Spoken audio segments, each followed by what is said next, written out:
G'day folks, and welcome to Gormo's shed. I don't know whether you can hear the rain on the roof, but it's a bit cold and miserable out here today, so we'll make this as brief as possible.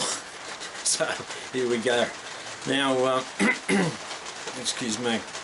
I've done a bit of kit bashing on Metcalf kits and some super quick kits, and one of the, as far as I'm concerned, one of the failings of the kits is the chimney pots that go on the chimneys. And when I did my station kit, which is this one here, you can see it's got some pretty serious looking chimney pots on it. I'll just bring that a bit closer for you so you can see. It's got some pretty serious chimney pots on there, and they're homemade, and they're quite simply made from a rivet. That's all it is. And when you have a bit of a look at a rivet, you'll notice that the top of the hat of it, I suppose, the top hat part is a little bit on the big side for a chimney pot. So what I've done is turned those down and created this sort of chimney pot here. So if you can see that, I'll disappear behind it, and there we go. So what we're going to do is have a look at how we make a chimney pot out of a rivet. So here we go. Okay, first things first though, what we're going to be using today is an electric drill. That will be our lathe, if you like, which will turn the rivet. And when you're using electrical equipment, make sure you read and understand all the safety information that goes with that equipment. And because we are turning a metal object today, and there's the risk of iron filings or little pieces coming off it, you get yourself some safety glasses. Make sure you wear safety glasses before you do any of this sort of work. Okay, you can see here that I've mounted my electric drill into the vise. You could use a Black & Decker Workmate to achieve the same thing, or possibly whatever you can come up with, but you need to be able to mount your drill into something to hold it steady. Also, your drill needs to have a permanent locking button on the switch here, so that you can turn it on, push the button, and the drill will run on its own, so you can have your two hands free to turn the rivet. Okay, I'll just insert the shaft of the rivet into the chuck on the drill, and then we'll tighten it up. Okay, now I'm using a fairly coarse file to start with, just to take the material back to somewhere where I want it. And once I've got it back to where I want it, I'll use a much finer file to smooth it down. That's about all we need. The other thing you need to watch is the rotation of the drill.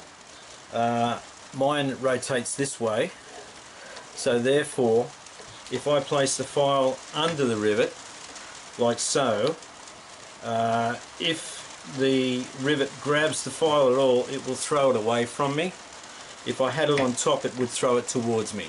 So obviously you don't want it throwing towards you, so you always set yourself up so that if anything happens, it will throw the tool away from you. That's critical. You have to operate safely. Right, away we go. This is going to be a bit noisy.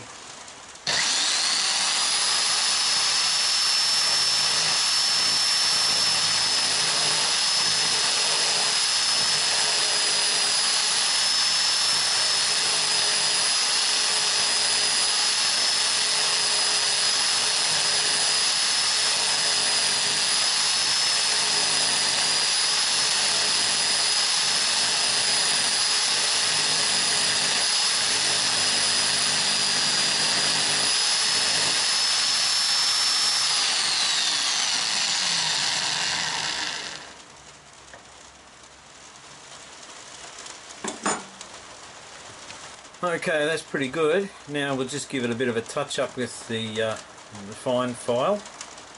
So we'll give that a go.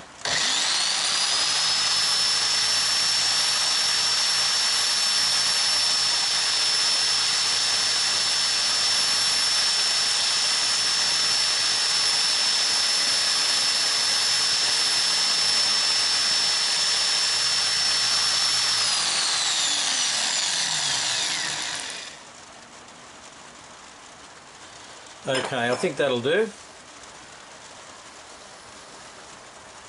Now all we have to do is take the shaft out of the rivet, so I'll just put the rivet into the vise and allow the vise to gently grip the body, and then we'll just tap the shaft through. Okay, we'll give it a tap. It's all fairly easy.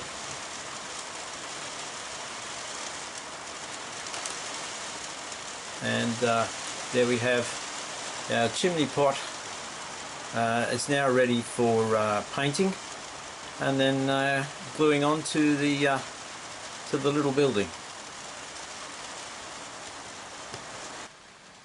Well folks, this little sucker is, if you can see it there, this little sucker is a bit shorter than the ones on this building, but that doesn't matter.